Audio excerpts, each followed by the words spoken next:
പ്രിയപ്പെട്ടവരെ, നമ്മുടെ KSRTCയിലെ ED operation, executive director operation, ഈ അടുത്ത സമയത്ത് ഒരു സർക്കുലർ ഇറക്കുകയുണ്ടായി. ഒരു നോട്ടീസ് നമുക്ക് KSRTC ജീവനക്കാർക്ക് ഇറക്കുകയുണ്ടായി. KSRTC ബസ്സുകളിൽ ഈ അടുത്ത കാലത്തായി ഭീമാകാരമായ അപകടങ്ങൾ ഉണ്ടാക്കി വയ്ക്കുന്നു. അതുകൊണ്ട് കോർപ്പറേഷന് ഭയാനകമായ നഷ്ടമാണ്. ഇൻഷുറൻസ് കൊടുക്കാൻ പൈസ ഇല്ലാത്തൊരവസ്ഥ ഉണ്ടായി വരുന്നു എന്ന് പറയുന്നു.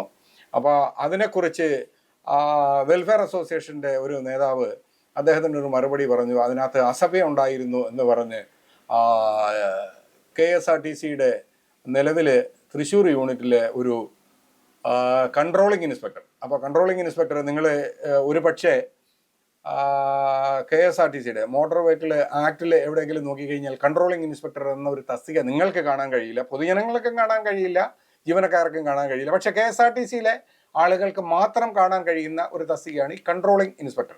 അപ്പോൾ ഗോപാലകൃഷ്ണൻ എന്നാണ് അദ്ദേഹത്തിൻ്റെ പേര്. അദ്ദേഹത്തിന് കൂടെയുള്ള ഒരു മറുപടിയാണ്. കാരണം ഈ വിഷയവുമായി ബന്ധപ്പെട്ട് VV ഹരിദാസ് പറഞ്ഞു KSRTCയുടെ ബസ്സുകളുടെ ബ്രേക്കിൻ്റെ അവസ്ഥയാണ്. അപ്പോൾ അതിനകത്ത് slacker, brake drum, wheel drum, brake shoe, ഇത്തരം കാര്യങ്ങളെക്കുറിച്ച് പറഞ്ഞു. അത്രയും മാത്രമല്ല പ്രിയപ്പെട്ട ഹരിദാസ് സാർ, അതിൽ കൂടുതലാണ് അതിനെക്കുറിച്ച് പറയാനുള്ളത്. കാരണം എന്ന് പറഞ്ഞു കഴിഞ്ഞാൽ ബ്രേക്ക് പെഡൽ അതിൻ്റെ കാലാവധി കഴിഞ്ഞ് കഴിഞ്ഞാൽ അത് തേഞ്ഞു പോകും. Pedal valve, unloader valve, air tank clean ചെയ്തില്ലെങ്കിൽ ബ്രേക്ക് കിട്ടത്തില്ല. കാര്യം എയർ ടാങ്കിനകത്ത് വെള്ളം ഉണ്ടാവാറുണ്ട്, H2O. അതും വെള്ളം വരും, അത് കൃത്യമായി തുറന്നു വിടണം. പല ഡിപ്പോകളിലും തുറന്നു വിടാറില്ല, പല പ്രാവശ്യം പറഞ്ഞാലും തുറന്നു വിടാറില്ല. അപ്പോൾ അത് കഴിഞ്ഞിട്ടാണ് ഇവിടെ നിന്ന് പോകുന്നത്, ചേംബറിലേക്ക് പോകുന്നു. അവിടെ നിന്ന് ആ വാക്വം, അവിടെ റബ്ബർ ബ്ലാഡർ ഇരിപ്പുണ്ട്, ആ സാധനം ലീക്കായി കഴിഞ്ഞ് കഴിഞ്ഞാൽ ബ്രേക്ക് കിട്ടത്തില്ല. അത് കഴിഞ്ഞിട്ടാണ് സ്ലാക്കറിലേക്ക് പോകുന്നത്. സ്ലാക്കറിലേക്ക് ചെല്ലുമ്പോൾ സ്ലാക്കറിൻ്റെ തേയ്മാനം കൊണ്ട് ബ്രേക്ക് ഇല്ലാതെ വരും.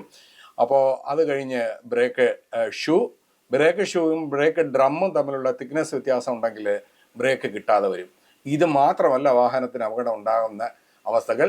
ഈ ബസ്സിൻ്റെ ക്ലച്ചോ ആക്സിലറേറ്ററോ ബ്രേക്കോ വൈപ്പറോ ഇൻഡിക്കേറ്ററോ എല്ലാം അപകടം വിളിച്ചു വരുത്തുന്ന കാര്യങ്ങളാണ്. അപ്പോൾ ഇതിനെക്കുറിച്ച് ഗോപാലകൃഷ്ണൻ ടിക്കറ്റ് കൊടുത്ത് കോന്നിയിലും പത്തനാപുരത്തും ഒക്കെ ടിക്കറ്റ് കൊടുത്ത് വളർന്ന് വലുതാവുകയും അത് കഴിഞ്ഞ് സ്റ്റേഷൻ മാസ്റ്റർ വരികയും അത് കഴിഞ്ഞ് ടിയാനെ പണിഷ്മെൻറ്റ് ട്രാൻസ്ഫറിൽ മറ്റോ തോന്നുന്നു ഹരിപ്പാടോ ഡിപ്പോയിലോ മറ്റോ ആക്കി. അപ്പം അവിടെ നിന്ന് ആണ് ഗോപാലകൃഷ്ണൻ ഇപ്പോൾ നിലവിൽ തൃശ്ശൂർ ഇരിക്കുന്നത്. അപ്പോൾ ഗോപാലകൃഷ്ണൻ്റെ ആവശ്യം ഒരു ട്രാൻസ്ഫർ ചുളുതിൽ ഒക്കെ ആണെങ്കിൽ ഒക്കട്ടെ, കിട്ടിയാൽ ഊട്ടി ഇല്ലെങ്കിൽ ചട്ടി എന്ന് പറഞ്ഞില്ല. അപ്പം ഗോപാലകൃഷ്ണ, ഇതൊന്നുമല്ല അതിൻ്റെ സത്യം. കാരണം ടിക്കറ്റ് കൊടുക്കുന്ന പരിപാടിയല്ല. ആ വണ്ടിയിൽ ഒന്ന് കയറി ഇരുന്ന് നോക്കണം.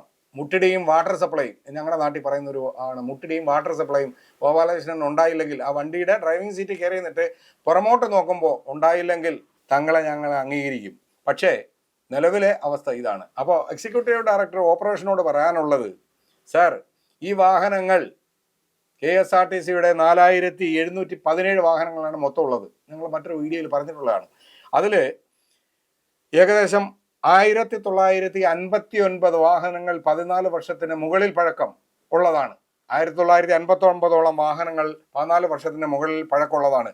ഈ വാഹനം ഓടിക്കാൻ നിലവിലെ ഇന്ത്യൻ യൂണിയൻ അല്ലേ കേരളം, KSRTC അതിനകത്ത് പെടുന്നതല്ലേ, നിലവിലെ നിയമം അംഗീകരിക്കുന്നില്ല അല്ലെങ്കിൽ അനുവദിക്കില്ല എന്നിരിക്കെ നിങ്ങൾ ഇത്തരം വാഹനങ്ങൾ റോഡിലേക്ക് ഇറക്കി വിട്ട് ജീവനക്കാരനെയും നാട്ടുകാരനെയും അവൻ്റെ വസ്തുവകളെ ജീവനെയും കൊല്ലുമ്പോൾ നിങ്ങൾ പറയുന്നു നിങ്ങൾക്ക് ഇൻഷുറൻസ് തുക ഒരുപാട് കൂടിപ്പോയിന്ന്.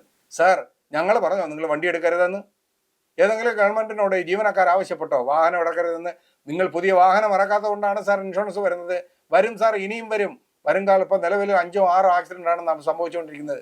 ഇനി ഇതിനപ്പുറം വരും. അപ്പോഴും ഓപ്പറേഷൻ അവിടെ ഇരുന്ന് ഓപ്പറേറ്റ് ചെയ്തുകൊണ്ടിരുന്നാൽ മതി സാർ. സുശീൽ ഖന്ന സാർ ഒരു കാര്യം പറഞ്ഞിട്ടുണ്ട് സാർ, ഓപ്പറേറ്റിംഗ് വിഭാഗത്തിൽ അല്ലെങ്കിൽ ടെക്നിക്കലി എക്സിക്യൂട്ടീവ് പോസ്റ്റുകളിൽ ഇരിക്കുന്ന ആളുകൾ IITയിലുള്ള ആളുകളായിരിക്കണം, അതായത് സാങ്കേതിക മികവ് അറിയാവുന്ന ആളായിരിക്കണം എന്നാണ് സുശീൽ ഖന്ന പറഞ്ഞത്. ആ ഖന്ന റിപ്പോർട്ട് നടപ്പാക്കിയപ്പോൾ അതിൻ്റെ കാതലായ റിപ്പോർട്ട് ഭാഗം നിങ്ങൾ നടപ്പാക്കിയില്ല. ജീവനക്കാരുടെ തലയിലേക്ക് ഇത് കെട്ടിവെച്ചു. എന്നിട്ട് നിങ്ങൾ ഇവിടെ നിന്ന് നിലവിളിക്കേണ്ട കാര്യമില്ല. കാരണം പൂർണ്ണ ഉത്തരവാദി നിങ്ങളാണ്. എക്സിക്യൂട്ടീവ് ഡയറക്ടർ ഓപ്പറേഷനാണ് ഈ അപകടത്തിൻ്റെ മുഴുവൻ ഉത്തരവാദി. അതിൻ്റെ കൂട്ടുത്തരവാദിയാണ് ഇവിടുത്തെ മോട്ടോർ വെഹിക്കിൾ ഡിപ്പാർട്ട്മെൻറ്റ്.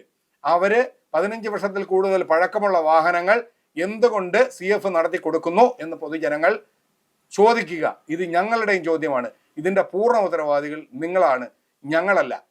ഇതുപോലുള്ള ഗോപാലകൃഷ്ണന്മാരെ കൊണ്ട് ഇത്തരം മണ്ടത്തരങ്ങൾ വിളിച്ചു പറയുകയും ഒരു ട്രാൻസ്ഫർ സംഘടിപ്പിക്കാം എന്നുള്ളൊരു വ്യാമോഹമാണെങ്കിൽ അത് KSRTCയിലെ ഡ്രൈവർ വിഭാഗം ജീവനക്കാരോടും പൊതുസമൂഹത്തോടും നിങ്ങൾ നടത്തുന്ന വെല്ലുവിളിയാണെന്ന് ഒരിക്കൽ കൂടി ഞങ്ങൾ ഓർമ്മപ്പെടുത്തുന്നു.